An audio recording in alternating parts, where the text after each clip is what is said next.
Yo guys, I just wanted to give you a quick overview of the build that I'm currently playing, which is a Shadow Cascade Bladedancer. It's actually the one that I also played in 0.9 back then, where I did a build guide for. I want to update this build guide because it's quite a long time since I played it the last time, and I'm just having an absolute blast again with this build. Back then I was pretty much only playing it with Exalted gear, but now there's so much new stuff in the game. You can really see this build getting improved. You can already see a couple uniques that I have here. Let's show you some gameplay real quick. Very fast mapper, single target damage is quite insane. It's only 150 corruption. As I said, I leveled my marksman before, so I had to level this new Bladedancer here, or I wanted to play a new character. But Shadow Cascade in general is such a blast to play. Feels very smooth to go to the monos. Survivability now is a bit of an issue, but I have the plan to actually play low life with this build. You could also, of course, just continue to play the live version, but I just really like this this node in the Bladedancer tree, where you convert it to low life and get all the bonuses. Let's just do it this one real quick here. So yeah, very fast gameplay. The mechanics are pretty much the same. I also followed like all the skill trees and passive tree from my previous guides. Just switched a little bit in the passive tree, of course, because there are some new techs. But overall, the gameplay for those people that already played this build should be familiar to you. I will go over all the skills, of course. Also the planner that I already prepared for low life, basically what I'm trying to do. I also already prepared a leveling planner for you guys. Let's just finish this echo real quick. As long as you're playing fast and just move quick, then also the enemies don't reach you, so survivability is a lot better. And this one, as you see, quite fast actually. I would just want to check what I need for this one. I can already buy it. Let's go. Okay, now I have it. Go back here real quick. Finish the echo, and then I'll show you everything. Gameplay rotation is something that I can tell you. It's pretty much Sting Strike, Shadow Cascade, Sting Strike, Shift. Always exactly this combo. The combo that I actually like to play. You need to press Shadow Cascade once in the beginning because the snapshotting actually still works. And I will also show you later when we switch to the arena spot. I can showcase it that it still works. Let's just finish this one. It's a long echo actually. Right, now we got it. Now I show you all the text real quick, and also the planner. So let me just show you real quick how this careful assault snapshotting, that it still works. I just have to be careful that I don't press any mechanic for now.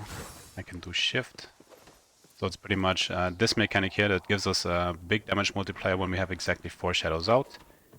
It still works with shift. If I do this one right now, we can just look at the numbers: 65k, 78k, 79k. Okay, now I do this rotation, Sing Strike, self-cast Cascade, so that basically we get the high damage. And now if I press shift, then you can see the high numbers.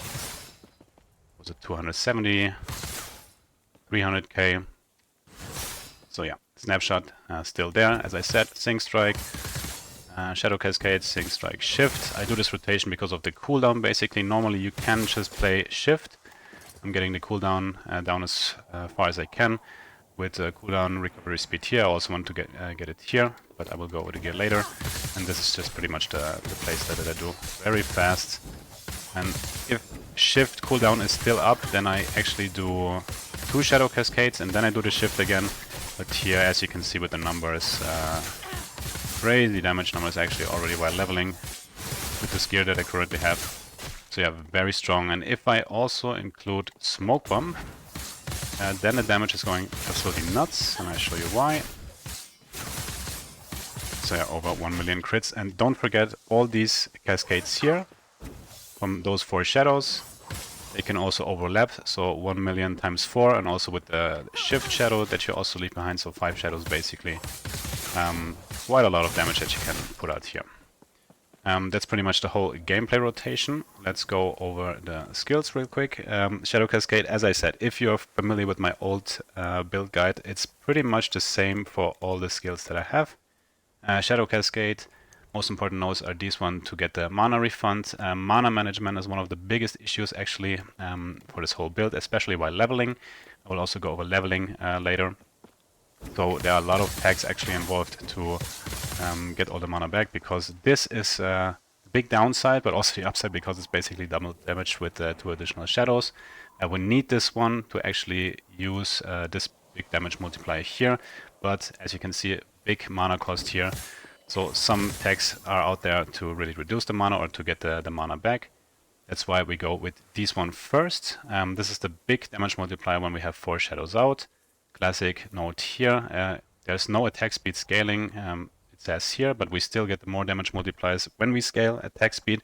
It's just the self-cast is a lot slower. That's only the issue with this note, but all the other more multipliers still work. We get more multipliers from swords and dagger. We play with daggers. Later I want to play actually a sword. It's very important also to increase area, because when we increase the area, then the overlap of course is easier and the single target is a lot better. Also while mapping clear speed, way better of course if you have more area. So this tag, as I said, scale as much attack speed as possible. I show you later where you get it. And then the last points go into this damage per shadow out. So pretty much the classic full damage Shadow Cascade setup. Okay, next important skill is Synchronized Strike. So what is important here is basically to reach this Dark Allies node so that we can get 4 shadows, otherwise you only generate 2 shadows. But the mana cost is of course very high, and basically the mana issues, to solve the mana issue, there are a couple of tags, this one, then a mana refund here for the blades on Umbral Blades. It's also important to add at least, I would say, like 16, 17, 18 mana regen is very important also here. And the other tag is with shift, the swift recovery node here, so that we also gain mana back later. When I play low life, I actually gain this 48 back, because we're always like underneath half health of course. So this will be a lot better with low life. But that's the important tag, of course, to really use this one. I also, I think, started using this node with like level 40 or 50, pretty late, but I just wanted to have a smooth feeling while leveling. That's why I went pretty late actually into this node until everything was done. Also very important, you need 4 skills, so minimum level 35. I recommend to enable this. Otherwise you will always run into mana problems. You can also just simply level with Shadow Daggers, Umbral Blades. Also fine, you don't need to start Shadow Cascade right from the beginning. So yeah, as I said, this node very important. We get a lot of damage from this one. Increased attack speed when Synchronized Strikes hits an enemy. Synchronized Strike also scales with attack speed. Also with this new, or with this buff we got from the patch notes, it feels way better now. Sync Strike is so smooth to play. Alone this buff was so good for this build. Then, of course, very important, those are always my first 3 points. I forgot about this, to already reduce the mana cost. I just put 1 point into here to get the Crimson Shot stacks for less damage over time taken. And for the life-based version, I really like this node here, because when if I have, let's say, I don't know, like 500 health, I just use Synchronized Strike once with this one, and then my health is already back, so very good recovery here. Later, when we play low life, it's very, very important to unspec out of these nodes, otherwise you will always get out of low life, and then we cannot use this node here. Then for, let's go shift next. It's pretty much those 3 skills are the most important skills in the entire build, of course. So we take cooldown recovery, we take the speed. This one, of course, very important to activate the Shadow Cascade. I put all the 4 points here to get the mana back. Of course, invulnerability, a little bit of dodge, and we go into here for the cleanse. Cooldown recovery, as I said, one of the most important affixes. The more often we have it, of course, also the cleanse is way better for us. And cooldown recovery affects Smoke Bomb, affects Sync Strike, affects Decoy also, or if you want to, for example, play Lethal Mirage for immunity. Some text that you can also use here. Then Umbral Blades is the fourth skill that I would specialize. Smoke Bomb is last. This is a tech that I also like to use back in the days in 0.9. Very cool note here. Normally everyone plays this part up here, but those Umbral Blades here, so they come after the shadows expire here. And now when I press shift, basically the Umbral Blades, they seek out nearby enemies and gain mana from this node here and from this seek out mechanic here. So a very important tag to get the mana back to really make the whole gameplay loop work. You need to put this point into here so that the shadows drop the Umbral Blades. Since I play with a dagger, back then in my other build I played with 2 swords. That's why I also included just the Shadow Dagger for additional damage. Chill chance with the conversion here, and slow chance from here, so that we don't need slow and chill on our gear. Very cool tree actually for this whole build. I really like the synergy that I did back then. And for Smoke Bomb, we don't generate shadows, we don't need it because of Sync Strike, but classic setup here with Silver Shroud, with the Cleanse, Duration, a little bit of Dust Shrouds, and the most important part is this one. This one stacks actually for a lot of flat melee damage, and since Shadow Cascade has a 200% damage effectiveness, this buff is actually quite helpful for bosses, and I also only use it when I'm standing next to a boss. You could do it technically while mapping for the Silver Shroud, but I just do it for bosses. Also, don't forget, Shadow Cascade has a base of 10 crit chance and not 5. Therefore, it was very easy to me to cap it with traders, try to get the 13%, also try to get the +2 dex. Then, of course, with Peak of the Mountain for a lot of increased crit chance. I think this alone and a little bit of crit chance on my gear for now. Look at this, you already reached this one. And don't forget, the 10% from Shadow Cascade is not calculated in here. So those are pretty much always crits that you can see here. Let's continue with passives real quick. I will show you the gear planner later, so I just want to show you real quick what I did here. 8 points, less damage taken, haste and increased damage. Dual wielding, of course, now also the increased attack speed, very smooth now, this buff that we got. Glancing blow and glancing blow from here with dex. 5 points for the movement speed and increased melee damage. Live version, I take this note simply because of the shadow daggers, more multiplier and decreased shadow damage. When I play low life, of course, you have to put this 4 points out, otherwise you run out of low life with the health gain on shadow creation. Travel points to reach this point pretty much. 5 points, again, we scale melee attack speed because of the nodes right here. Also makes Sync Strike casting a lot more smoother. 5 points here also for the melee attack speed and increased damage. I will max out this one on the life version. On low life you only put 1 point, 1 travel point to get these 2 here for defensive buffs. On the life version you take it, low life of course you don't take it because it will not work. This 3-point bonus is new, crit avoidance here. You could either max it out with the blessing in empowered, then you reach 100%, or you put something in like a T7 or a T6 somewhere on the ring. I think this is what I actually did in my planner that I show you later. 5 points here, big crit multiplier. We only do crit, so this is a big plus for us. 3 points now for global frailty chance, and a bit of mana regen feels really good, of course. This one also a lot of increased damage for our shadows. In the life version I put only 1 point into here to get the 2 stacks. And on low life it will not work, of course, because we're never on full health. And also here armor shred chance on this node. This one later in my endgame, so when I switch to low life, of course, 8 points into here to get 80% crit multi and a lot of less damage taken. For Falconer, 5 points here for the more damage, and you can also put a couple of more points here. So this is pretty much my current setup. Traders, very, very important, of course, to cap the crit early on. I managed to put the D7 melee physical damage on top, as I said, because of the 200% damage effectiveness. Try to put it on top here. Smoke Weaver for now, just faster mapping with the cooldown recovery speed for shift. I want to play Eye of Reen in the end game. You could technically also play this new Primordial Dagger. That is also pretty much benefits the whole build, but since I want to play with his body armor here, I cannot use this one. So I will probably go Eye of Reen Traders. These boots are very strong, of course, also for the build. Good synergy as well with the more melee damage to high health enemies. And then we have the more damage to low health enemies, so very cool synergy with this, with these boots here. Movement speed also a lot, melee attack speed, which is also more multiplier. Siphon and the Shattered Chain that I don't have yet combo, so that you stack Doom, and the Shattered Chains gives you more damage per Doom. Good melee damage combo, of course, here. Other than that, Peak of the Mountain, put this affix on top. That's a lot of increased damage that we can get here. Also, my body armor is quite insane for damage right now, also with the health. The implicit is good. As I said, I will lose damage here, of course, when I switch to this. But this is pretty much the live setup. You can also continue to play this whole bit live. Yeah, you don't have to play low life, but I just want to test this whole bit with the low life version.